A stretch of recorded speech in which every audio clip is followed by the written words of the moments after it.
Olá, pessoal do sexto ano, tudo bem com vocês? Espero que sim. Vamos então para o nosso vídeo de retomada da avaliação que vai acontecer nessa próxima terça-feira, dia 22. Então vamos lá.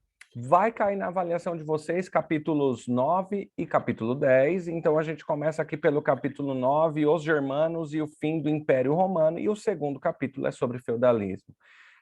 São 8 questões de avaliação, 4 de cada capítulo, tá? Então vamos lá acompanhar no livro aqui, Os Germanos e o Fim do Império Romano, conversando com o texto. Então, os germanos, quem são essas pessoas? Os germanos são pessoas que habitam ao norte do Império Romano. Então, quando a gente pega o mapa do mundo, o mapa daquele período, o mapa da Europa, a gente vê que tem o grande Império Romano e ao norte, alguns chamam de em cima, ali vai estar uma região chamada Germânia. Ali vivem diversos povos, que a gente pode chamar de germanos, ou também podemos utilizar o termo germânicos. Tudo bem?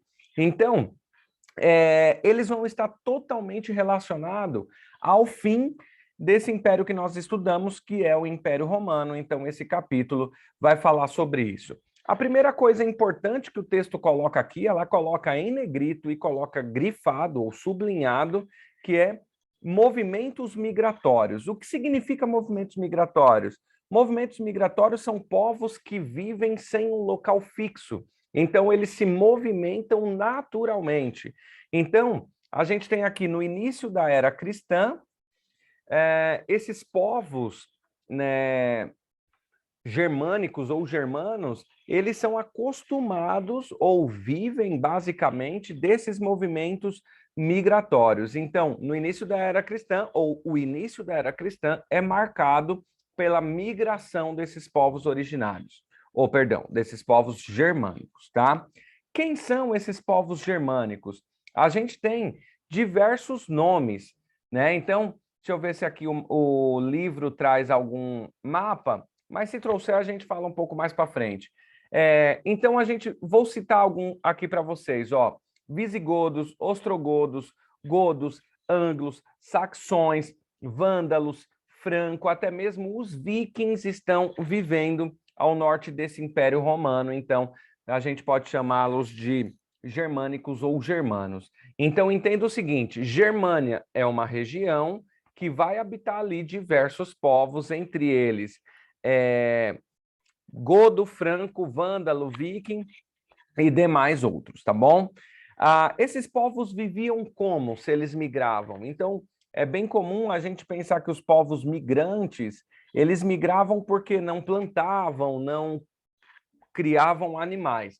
Aqui essa questão ela fica um pouco diferente, porque os povos germânicos sabiam plantar, sabiam criar animais ou domesticar animais e também saqueavam outros povos. A migração deles para dentro do Império Romano foi por outra questão. Foi por conta de uma invasão desse território que eles habitavam nesse período de um povo chamado Huno, certo? Então, os hunos incomodam eles ali no seu território e eles vão ao sul entrar dentro do Império Romano. Então, eles criavam animais, eles tinham agricultura e eles também saqueavam outros povos para viver, tá bom? O nosso livro vai falar aqui de descobertas arqueológicas. A arqueologia é uma das ciências que vai auxiliar a história a contar o que aconteceu. Então, por exemplo, numa escavação, num sítio arqueológico, é encontrado vaso de cerâmica, é encontrado pedaço de ferro ou metal, né, qualquer tipo de metal, para saber se eles tinham metalurgia ou não. Isso para todos os grupos humanos. E aí o livro aqui apresenta um pouco para a gente sobre esse trabalho arqueológico. Também as ossadas humanas, como eu disse para vocês, através do carbono 14, a arqueologia vai apresentar há quanto tempo esse ser humano viveu, tá? Aqui, ó, algumas peças, né, que o livro mostra para a gente e tal. Aqui sobre os germanos especificamente agora a gente vai falar. Então, deixa eu ver, meu mapinha não... Aqui, pronto. Vamos lá, ó. Evidências históricas, linguísticas, arqueológicas, sem famílias germânicas, né, vivendo naquela região ao norte do Império. E aí, como eu disse para vocês, eram diversos povos. O mapa vai mostrar aqui para a gente, esse mapa que eu estava procurando anteriormente, olha quantos povos viviam aqui, ó. Então, ó, todos esses nomes em negrito, tirando os persas aqui na Ásia, que essa região que está aqui, ó, os suevos e os godos, essa região é a região da Germânia. Um destaque para esse povo aqui, que é o povo huno, né? Esses hunos aqui que chegaram e desorganizaram toda essa relação. Bem ao norte, não está aparecendo aqui, mas onde está laranja aqui, bem ao norte, vai viver o povo que é um dos mais famosos da época, que eram os vikings, né? Os vikings, eles são conhecidos pelas suas maravilhosas embarcações para navegar a longas distâncias. Como os vikings conseguiam fazer isso? Usando o alcatrão em suas navegações. E dessa forma, eles conseguiam ir bem distante. E os vikings têm uma situação bem importante dentro dessa organização germânica dentro do território do Império Romano, quando o Império Romano já deixa de existir, que vai ser a divisão do Império Carolíngio, mas a gente vai falar um pouco mais para frente. Então vamos falar aqui da organização social e familiar desses povos germânicos. É importante a gente falar sobre o papel da mulher nessas sociedades, né? Na sociedade germânica, a mulher ela tinha uma relativa igualdade com os seres, com os homens, né? Porque elas tomavam decisões políticas, elas também cuidavam da casa, da família, dos filhos, mas o mais importante é a gente lembrar que elas também podiam opinar politicamente, diferente do Império Romano, certo? Então vamos seguir aqui. Aqui, ó, cultivo de produtos agrícolas, criação de animais para os povos germânicos, o papel da mulher na Germânia é muito importante também. Vamos seguir aqui, ó. Os contatos entre romanos e germânicos. Então, Roma é uma região, os germanos ou germânicos estão ao norte desse império. E como que vai se dar esse contato entre esses dois povos? Esse contato vai se dar da seguinte forma: os germanos vão entrando, ou germânicos, aos poucos, dentro do território que a gente vai conhecer como Império Romano, e vão começar a trabalhar ali na agricultura, vão ser soldados, enfim, diversos tipos de trabalho.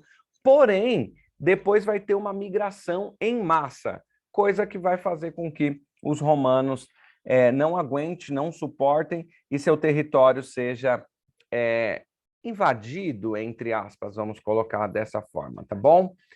A integração cultural, então a germanização e romanização, como eu disse para vocês aqui, germanização é quando algum outro grupo de alguma outra região aprende os costumes dos germânicos ou dos germanos. Romanização é quando algum grupo aprende os costumes dos romanos. Isso aconteceu mutualmente. Quando os germanos entram no Império Romano, tanto os romanos aprendem sobre a Germânia, como os germanos ou germânicos aprendem sobre os romanos. Tá bom? Aqui mais um pouco de arqueologia e a divisão do Império. Aqui a gente está falando do Império Romano. Então, do que nós estamos falando? O Império Romano está em crise. Para tentar chegar a uma solução dessa crise, os imperadores romanos vão tentar algumas soluções. Como nós vimos no mapa anterior, o Império Romano ele é gigante. Então, quais soluções seriam possíveis para que o Império não se destruísse, ou não acabasse, ou não fosse invadido? Os imperadores, primeira coisa que eles vão fazer é dividir o Império Romano em duas partes, Império Romano do Oriente e Império Romano do Ocidente. Acredito que deva ter um mapa aqui no nosso livro também. Essa divisão do Império, ela vai fazer com que também eles dividam não somente o território, mas também a organização em 4 zonas de influência. Então, Roma chega a ter uma tetrarquia. 4 imperadores para 2 impérios, Império Romano do Oriente, Império Romano do Ocidente. Porém, tudo isso não foi suficiente para frear o avanço dos germanos ou germânicos dentro do território, até que a gente vai chegar no ano de 476, que está aqui nas últimas linhas, e um povo chamado Érulus vai conseguir dominar o Império Romano, ou Roma, perdão. E assim a gente vai ter fim do Império Romano do Ocidente, onde ficava a capital, Roma. Beleza? O Império Romano do Oriente, que tinha sido formado uma capital chamada Constantinopla no ano de 330 pelo imperador Constantino, ele era a capital do Império Romano do Oriente. Agora, como não tem mais uma Roma, esse Império Romano ele deixa de ser Império Romano e vira Império Bizantino. Por que ele vira Império Bizantino? Da onde que sai esse nome? Antes desse nome Constantinopla, que foi dado em 330, essa cidade se chamava Bizâncio. Portanto, quando eles vão fundar um império naquela região, com essa capital Constantinopla, eles decidem dar o nome do império em homenagem à cidade anterior que vivia ali naquela região. E aí a gente tem um império extremamente organizado e fortificado que vai durar mais ainda 1000 anos. Ele só vai cair depois de 1000 anos. Então o Império Romano cai em 1476. O Império Bizantino vai cair só lá em 1453. E é dentro desse império que vai acontecer muitas coisas que vão influenciar nossa sociedade até hoje. Uma delas é o Código de Justiniano, que está em negrito e também está sublinhado aí no seu texto. Por que esse código é importante? Esse código ele serve de referência até hoje para as nossas sociedades.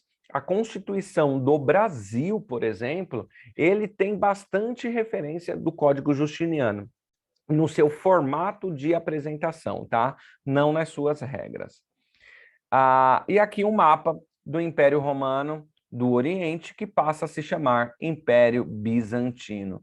Então, olha aqui, ó, toda essa parte que está Roma, Milão, Paris, Toledo e Cartagena deixou de pertencer aos romanos e agora está ocupado pelos povos germanos ou germânicos. Tudo bem? Então, vamos lá. Novas formas de organização. Se acabou Roma, o que vai acontecer agora? Vai surgir o que a gente vai chamar de um novo período da história, que é a famosíssima Idade Média, certo? Então, em 476 acaba a Idade Antiga e começa a Idade Média. O que marca a passagem de um período para o outro? O fim do Império Romano. Beleza? Seguimos aqui, então. O Império Bizantino ele vai seguir existindo por um período. O que vai acontecer nesse território que era Império Romano? Nesse território que era Império Romano, agora vão surgir vários povos. Os germânicos ou germanos, eles vão entrar dentro desse império e vão acabar com ele, e vão passar a viver ali. O que vai acontecer? A Igreja Católica, que tinha se tornado religião oficial do Império Romano, ela tem uma organização, ela tem capacidade de organizar um reino. É ela que sabe lei, ela que sabe escrever, sabe ler, sabe cobrar impostos. O que a Igreja Católica vai fazer? Vai se unir a alguns desses povos germânicos e vai propor um acordo do seguinte: você quer ser um reino duradouro? Vem comigo. O que você precisa? Me dá terra para eu montar meus templos e eu preciso receber o dízimo, além de todo mundo do seu povo virar cristão católico. E aí, o que a Igreja Católica dava em troca para esses grupos? A organização de império. Elegia um rei, cobrava impostos, organizava leis e fazia com que esse reino se estruturasse. O reino que mais durou foi um reino chamado Reino Franco, do povo franco, que hoje a gente conhece aquela região como França. Esse reino vai passar por algumas dinastias. A primeira se chama Merovíndia, que vai aparecer o nome de Clovis aqui, que é o primeiro rei franco, que dá esse nome Merovíndia para sua dinastia em homenagem a seu avô Meroveu, e a segunda vai ser a dinastia Carolíngia, que é de Carlos Martel, e aqui está o nome, Carlos Magno e depois Carlos Martel, e aqui está a imagem da região do Reino Franco. Então, olha aqui, Reino Franco em amarelo de 771 e as partes vermelhas conquistadas por Carlos Magno, então ampliando. Lembrando que essa região aqui onde está escrito Ásia Menor, bem aqui nesse pontinho, é o Império Bizantino, tá? Então, agora o Reino Franco vai assumir quase que o lugar do Império Romano do Oriente, tá certo? Então, esse é o Reino Franco. Só lembrar uma coisa, que o Império Bizantino, aqui tem uma questão sobre os vikings que foram responsáveis por provocar a divisão desse império. Então, a chegada dos vikings nessa região ali no século IX, aproximadamente, já com 5 séculos de reino, eles vão ser responsáveis por provocar a divisão do Império Carolíngio e, na sequência, o fim do Império, tá bom? Então, esse foi o capítulo 9. Esse esqueminha aqui é muito importante. Tentem dar uma olhada nele. Se você estiver entendendo o que esse esquema está dizendo, você está pronto para a prova, tá? Agora vamos para o capítulo 10. Ó, aqui o mapinha mostrando o Império Romano do Oriente, que fica o Império Bizantino, e aqui alguns reinos dos germânicos que foram fundados. Ó, o Reino Franco é esse aqui que fica Paris, tá? Aí os ostrogodos por aqui. E vamos para o próximo capítulo. O capítulo 10, ele já vai falar para a gente sobre o feudalismo, enfim, né? Ou a Idade Média. O que é o feudalismo? O que é feudalização? Entenda o seguinte, o reino, o topo da pirâmide social é o rei. Porém, dentro do feudalismo aqui na Europa Ocidental, que são esses grupos germânicos, a Igreja Católica foi importante para fortalecê-los. Então, a Igreja Católica assume o topo da pirâmide e o rei fica abaixo. Nessa perspectiva, quando o rei ele tem dificuldade de fazer a defesa em alguma região, o que vai acontecer? Senhores, nobres, donos de terra, eles vão cercar as suas terras e formar o que a gente depois vai conhecer como feudo. Então, vão vir pessoas da cidade para o interior, vão querer morar naquela região e vão fazer um acordo de colonato. Então, eles vão trabalhar como colonos dentro da terra de alguém, que esse alguém é o senhor que vai se transformar como um senhor feudal, tá bom? Então, o que é o feudo? O feudo, nesse caso do nosso estudo, é uma terra. Feudalização é esse processo da galera começar a viver dentro dos feudos. E aí vai acontecer uma coisa que é a suzerania e vassalagem, que eu preciso encontrar aqui, ó, feudalismo no texto, que é o poder da terra, e aí vai aparecer aqui, ó, feudo, senhor feudal, o clero é a igreja, e vai aparecer para a gente aqui a questão dos senhores feudais, a suzerania e a vassalagem. Aqui tem uma imagem de um feudo, ó, o castelinho lá no fundo, os agricultores que são os colonos trabalhando aqui mais abaixo. É isso aqui que eu quero mostrar para vocês. Suzerania e vassalagem, grifem aí, leiam isso, estudem isso porque é muito importante. Pensa o seguinte, eu dei esse exemplo na sala de aula. Tem lá um senhor de terra. Começa a vir muita gente para dentro da terra dele. Essa terra é gigante. Ele acha que é muita terra para ele governar e para ele tomar conta. Então, o que ele faz? Ele pega um amigo dele nobre e cede um pedaço de terra para o amigo dele governar também. Quem cede a terra é o suzerano. Quem recebe a terra é chamado de vassalo. Beleza? Essa relação só pode ser feita com dois nobres. Olha aqui, ó. Nesse acordo, a pessoa que estava cedendo o feudo era chamado de suzerano. E quem o recebia era conhecido como vassalo. Então, gravem isso daí. Processo de vassalagem, e suzerania. Beleza? Seguimos aqui. Aqui é uma questão de juramento, né, da suzerania e da vassalagem. O castelo vai ser construído como um lugar de fortaleza, como eu disse para vocês, olha aqui a imagem, né? O texto vai discutir essa imagem. E quando a gente passa a falar do papel da Igreja Católica, então, só antes de falar do papel da Igreja Católica, a respeito dos cavaleiros medievais, nós conversamos na aula sobre a importância deles. Primeiro, eles são nobres e depois eles são responsáveis principalmente pela defesa do reino, tá? Agora, falando do poder da Igreja Católica, tem uma função extremamente importante que é a do monge copista. Esses caras, eles eram extremamente importantes para conseguir manter existindo os livros, manter existindo a cultura, manter existindo tudo que existia. Por quê?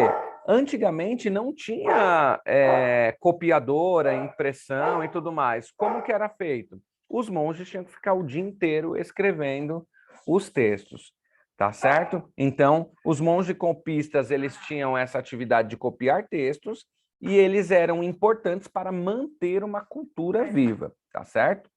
Agora eu tenho que entrar em uma outra questão aqui da igreja sobre algumas palavras. Essas 3 palavras grifadas aqui na página 223, elas são de extrema importância. Grifem aí no livro de vocês. O que é o dízimo? Isso aqui a gente vai falar sobre o controle da igreja, tá? Católica. O que é o dízimo? É aqueles 10% cobrado pela igreja católica, cobrado não, pedido, né? Porém cobrado naquela época porque era imposto, tá? Então você tinha que pagar os 10%. Excomungar é quando uma pessoa era expulsa da comunidade religiosa, né? Então ele era proibido de participar das questões religiosas. E o que é heresia? Heresia é quando uma pessoa cometia ou tinha alguma ação que não ia de acordo com os dogmas da igreja. Então a igreja dizia assim: respeitar pai e mãe. Se você desrespeita pai e mãe, você é um herege. Acreditar num único só Deus. Se você não acredita num único só Deus, você é um herege. Então, tudo que converge do que a igreja propõe para que as pessoas vivam, tá? Isso tudo a gente conversou em sala de aula. Olha a imagem do monge copista aqui, passando o dia inteiro copiando imagens. Uma coisa que eu quero comentar com vocês é sobre a questão do feudalismo, que eu não tive tempo de falar disso em aula, e é importante que vocês compreendam. Feudalismo não, perdão, as cruzadas, tá? Então passa aqui os pontos e vai direto para as cruzadas, certo? O que eu quero que vocês entendam, e aí, por favor, as cruzadas. O que são? Movimento religioso e militar, certo? Para a reconquista de Jerusalém. O que aconteceu? Os cristãos tinham ocupado Jerusalém, que é o lugar de sepulcro de Jesus Cristo, porém, os muçulmanos, eles ocuparam Jerusalém e impediram a entrada deles em Jerusalém. E aí os cristãos começaram um movimento de como que vocês impedem a nossa visitação a Jerusalém? E aí vão fazer uma guerra de reconquista desse espaço, tá bom? Então, existe uma grande relação atual com esses movimentos políticos atuais que eles ainda remetem essa ideia de Terra Santa, do que é sagrado em questão política, tá? Mas quando isso cair na avaliação, vocês vão ver, vão ter textos que vão auxiliá-los. Meus queridos, boa avaliação para vocês, assistam, revisem o texto, voltem aqui, pausem, reflitam e qualquer coisa, tirem dúvidas comigo no e-mail, tá? Dica: façam as atividades do livro de atividades. Lá vocês encontrarão a grande parte das questões da prova. Meus queridos, forte abraço e a gente se vê dia 22 na avaliação.